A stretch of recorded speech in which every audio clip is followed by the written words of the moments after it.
International forum पे वज़ीर आज़म साहब ने 3 बातें की। नंबर 1 कि जंगी जराइम का इर्तिकाब किया जा रहा है फ़लस्तीन में, गज़ा में, खान यूनिस में, रफ़ा में। दूसरा, निहत्ते फ़लस्तीनियों की नस्ल कशी की जा रही है। तीसरा कि दुनिया को इसका नोटिस लेना चाहिए और जो ज़िम्मेदार है इजराइल उसको कटहरे में लाना चाहिए। ये तमाम बातें वज़ीर आज़म करते रहे हैं।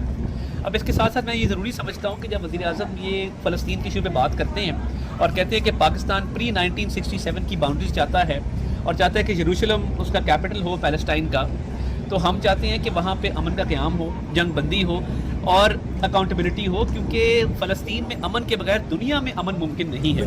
पाकिस्तान 2-3 चीज़ें इस पर प्रैक्टिकली कर चुका है। पाकिस्तान ने C-130 जहाज़ भिजवाए हैं, पाकिस्तान ने इमदादी सामान भिजवाया है जो कि बहरी जहाज़ों के ज़रिए भी किया है, C-130 के ज़रिए भी किया है। हमने ये ऑफ़र किया है कि वहाँ के जो मेडिकल स्टूडेंट जिनकी पढ़ाई नामुकम्मल रह गई है, पाकिस्तान के मेडिकल कॉलेज में उनको दाखिला दिया जाएगा और उनको तालीम दी जाएगी ताकि फ़लस्तीन में जो डॉक्टर्स हैं उसकी किल्लत ना हो। तो ये तमाम चीज़ें हम करने जा भी रहे हैं, कर भी रहे हैं और फ़लस्तीन का इशू हमारे नज़दीक बहुत इंपॉर्टेंट है। कश्मीर के इशू पर बात होगी।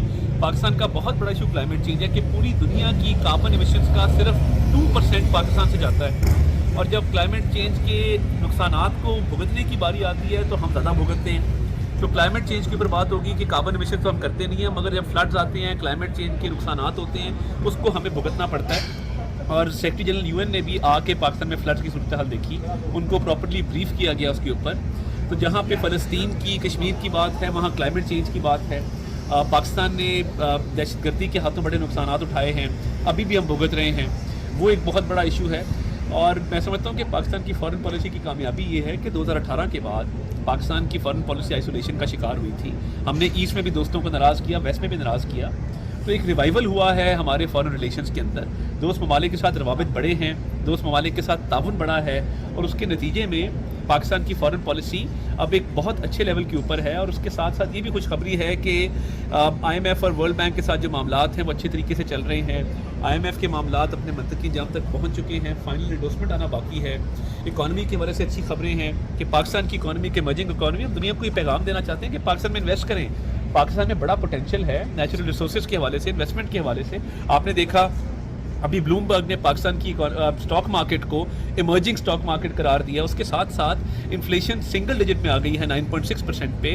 हमारी मूडीज़ की रेटिंग्स अपग्रेड हुई हैं, फिच की रेटिंग्स अपग्रेड हुई हैं, एक्सपोर्ट्स 14% ऊपर गई हैं, IT की एक्सपोर्ट्स $3.1 अरब पे पहुंच चुकी हैं, रेमिटेंसेज में इजाफा हुआ है, पॉलिसी रेट नीचे चला गया है। तो ये जो इकोनॉमिक रिवाइवल है इसमें पूरी दुनिया आके अपना हिस्सा डाल सकती है और पाकिस्तान की इकॉनमी से फ़ायदा ले सकती है।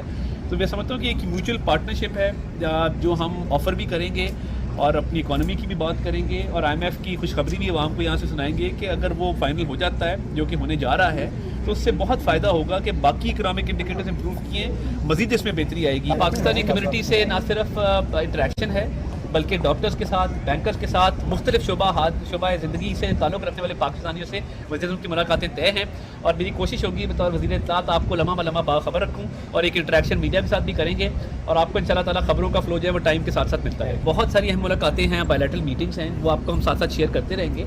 आइसोलेशन के शिकार मैं क्यों कहता हूँ, एक तरफ आपने CPEC बंद कर दिया, इन्वेस्टमेंट CPEC की स्लो डाउन कर दी, दूसरी तरफ अमरीकी साजिश का इल्ज़ाम लगा दिया, आपने ईस्ट भी नाराज़ किया, वेस्ट भी नाराज़ किया, मिडल ईस्ट के दोस्तों को भी नाराज़ किया।